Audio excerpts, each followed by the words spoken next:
안녕하세요. 콩나물맘 여러분, 콩나물쌤 전병규입니다. 모든 아이들의 상황과 사정은 모두 다릅니다. 사람마다 지문이 다르잖아요. 마치 지문이 다른 것처럼 아이들의 현재 수준과 마음 상태 등 모두 다를 수밖에 없습니다.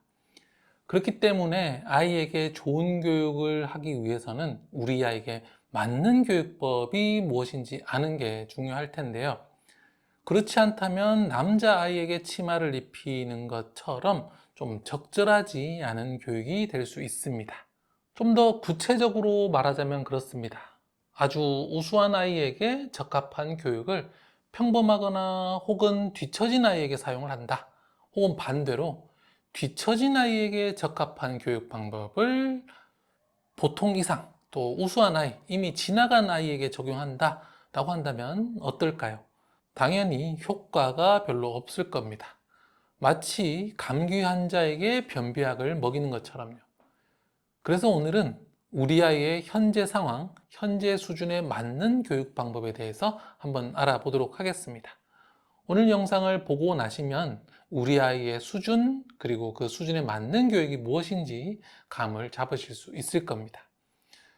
우선 아이들의 현재 상태는 크게 두 가지 조건을 통해서 생각해 볼 수 있습니다. 첫 번째 조건은 성적이나 학업 수준이고요. 네, 두 번째 조건은 공부 정서입니다. 그러니까 학업 성적이 높으냐 낮으냐, 그리고 공부 정서가 좋으냐 나쁘냐인데요. 공부 정서라는 것은 공부를 하는 데 있어서, 그리고 공부를 할 때 느끼는 정서, 감정이 긍정적이냐 부정적이냐 이야기하는 거죠. 그러면 이 두 조건을 조합해 보면 총 4가지 학생 유형이 나옵니다.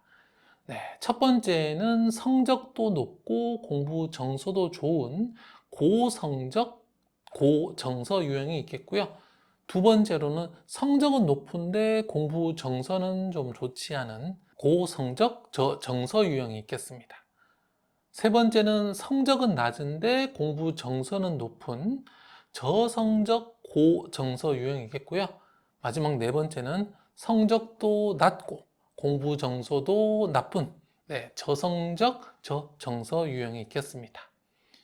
이 네 가지 학생 유형에 따라서 부모가 아이를 지도할 때 방향이나 주의점이 달라지거든요. 그래서 지금부터 이 네 학생 유형에 따라서 부모가 뭘 해줘야 될지에 대해서 한번 알아보도록 하겠습니다. 그 전에 우리 아이가 이 네 유형 중 어디에 속하는지 한번 생각해 보세요. 성적은 고인지 저인지, 그리고 공부 정서는 고인지 저인지. 그래서 이것을 조합한 네 가지 유형 중 우리 아이가 어디에 속하는지 한번 생각해 보시고요. 자, 그러면 지금부터 각 유형별로 지도 방법 살펴보도록 하겠습니다. 첫 번째, 고성적 고정서 유형입니다. 이런 유형들은 참 지도하기가 편합니다. 공부 스스로 열심히 하고 그리고 결과도 꽤 잘 나옵니다. 부모님도 당연히 공부시키는데 힘도 나고요. 이런 아이들은 사실 지금까지 부모님이 잘 해오셨을 가능성이 아주 높습니다. 성적이 높은 아이들은 그래도 좀 많은데 공부 정서까지 높은 아이들은 그렇게 많지는 않거든요. 그래서 열심히 시켜서 막 성적을 끌어올리는데 그 과정에서 보통 공부 정서가 망가지는 것이 많아요. 그런데 그렇지 않다. 성적도 높고 아이가 공부에 대해서 긍정적이다. 네, 부모님께서 아주 능숙하게 아이를 지도해 왔다. 이렇게 볼 수 있습니다. 그래서 기본적으로 이런 아이들은 지금까지 해온 것을 유지하면 된다라고 말씀드리고 싶어요. 이미 잘해왔기 때문에 갑자기 크게 방향을 바꾸는 거, 그렇게 하는 것보다는 기본적으로 유지하면서 계속해서 높은 성취를 추구하는 거죠. 그러면서도 하나 더 추천하자면 천천히 학습 레벨 올리는 거 추천드리겠습니다. 이미 잘하고 있고 아이가 공부에 스트레스도 받지 않기 때문에 조금 더 도전적으로 해볼 수 있겠죠. 기본적으로 학습 레벨을 올려보라는 말씀이에요. 예를 들어서 독서를 보자면 책의 레벨을 올려보는 거죠. 지금 세계 명작을 읽는다라고 하면 고전을 도전해 볼 수 있고요. 그리고 읽기만 하고 있다고 한다면 독후, 글쓰기 활동 추가해 볼 수 있습니다. 수학 같은 경우에는 뭐 심화를 한다거나 혹은 경시에 도전해 볼 수 있겠죠. 그리고 가능하다면 너무 속도에만 매몰되지 않는 선에서 선행까지도 가볼 수 있습니다. 영어 같은 경우는 AR 지수를 좀 올려보거나 리딩에서 독해, 영문법, 중등어휘 등 학습 영역을 넓혀가는 것 필요합니다. 자, 그러면 다음은 두 번째 스타일인데요. 네, 바로 성적은 높은데 정서는 낮은 아이들 한번 살펴보겠습니다. 공부는 곧잘해요. 성적도 나오는데 아이가 공부에 스트레스 많이 받는다, 하기 싫어한다 라고 한다면 네, 이 아이들은 조금 위기의 아이들이다 라고 볼 수 있겠습니다. 공부 정서가 낮은 것도 물론 뭐 사람마다 그 정도가 다르겠지만 기본적으로 공부 정서가 낮다, 조금 위험한 상황인데요.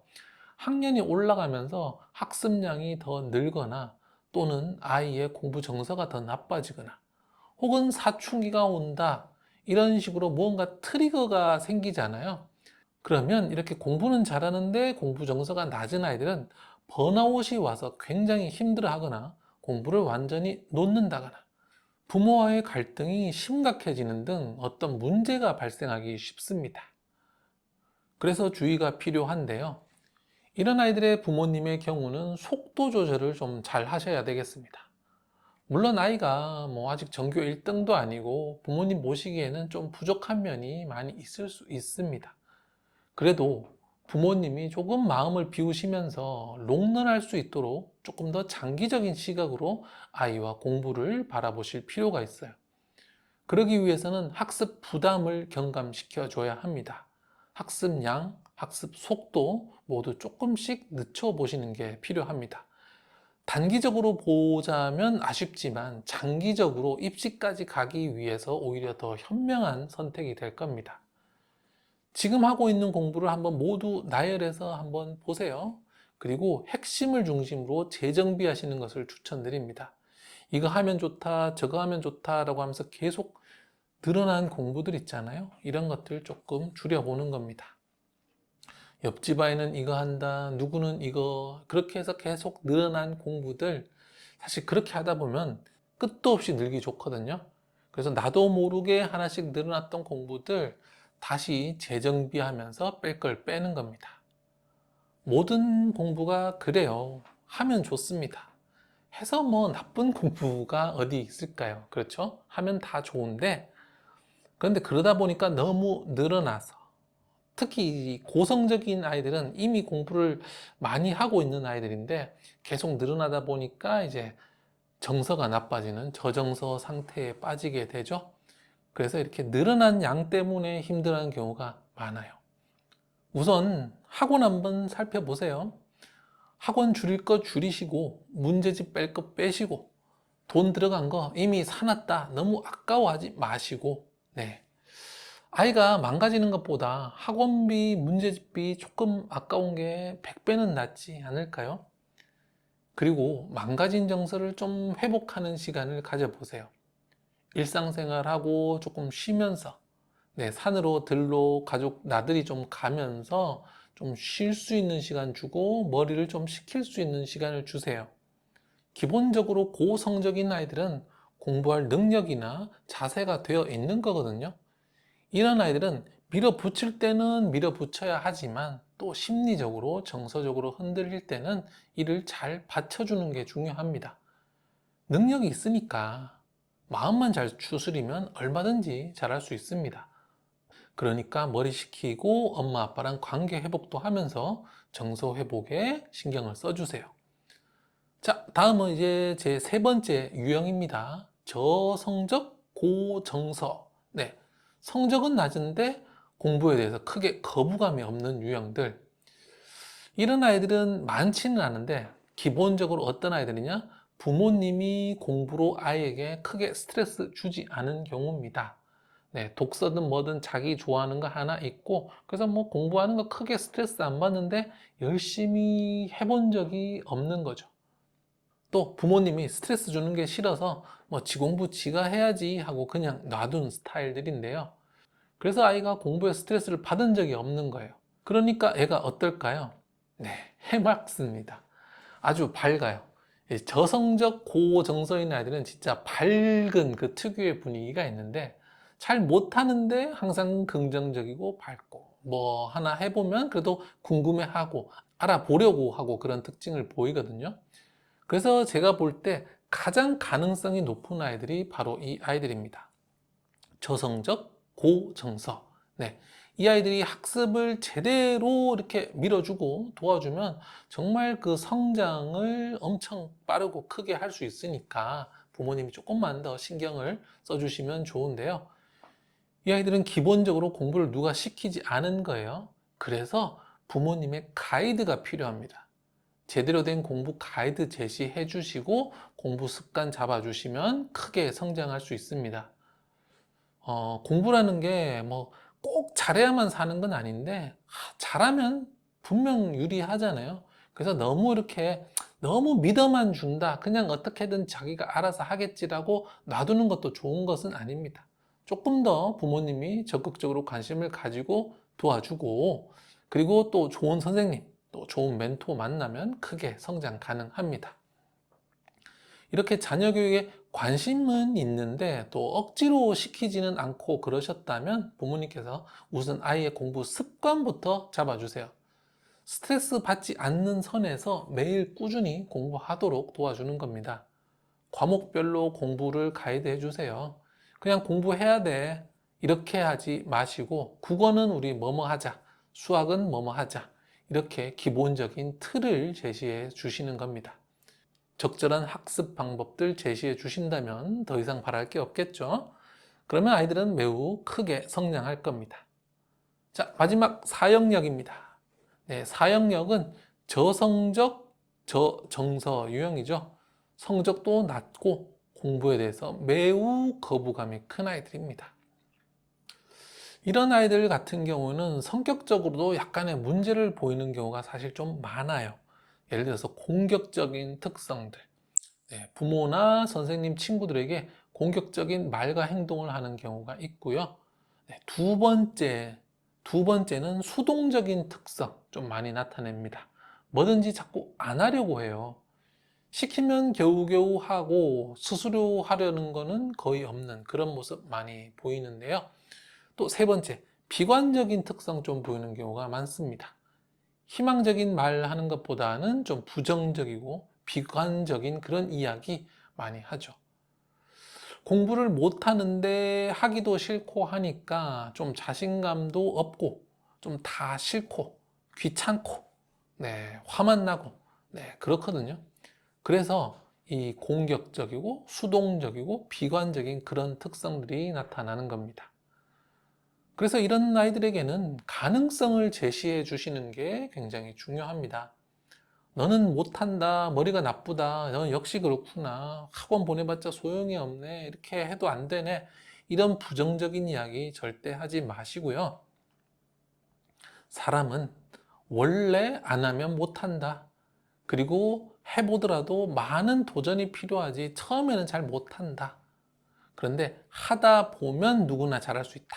이렇게 가능성을 자꾸 보여주셔야 합니다. 물론 말 한마디로 아이가 180도 변하지는 않습니다. 길게 보시고요. 늘 이렇게 말씀하시면서 이런 이야기들이, 이런 이미지들이 현실이 되는 모습을 자꾸 보여주셔야 됩니다. 그리고 경험하게 해야 돼요. 이런 아이들은 공부 기본기가 부족한 경우가 굉장히 많습니다. 워낙 태도가 그렇다 보니까 수업도 좀 잘 안 듣고 공부도 거의 하지 않아서 공부 기본기가 없는 거거든요. 그래서 이런 아이들은 당장 성적을 내기 위한 그런 공부보다는 학습 능력 자체를 끌어올려야 합니다. 우선 독서 꾸준히 해야 합니다. 가만히 앉아서 책 읽는 경험, 그리고 글자를 읽고 이해하는 경험이 필요합니다. 그리고 수학은 지금 학년보다 아래 학년으로 내려가서 공부해야 되고요. 또 연산훈련 꼭 해주셔야 합니다.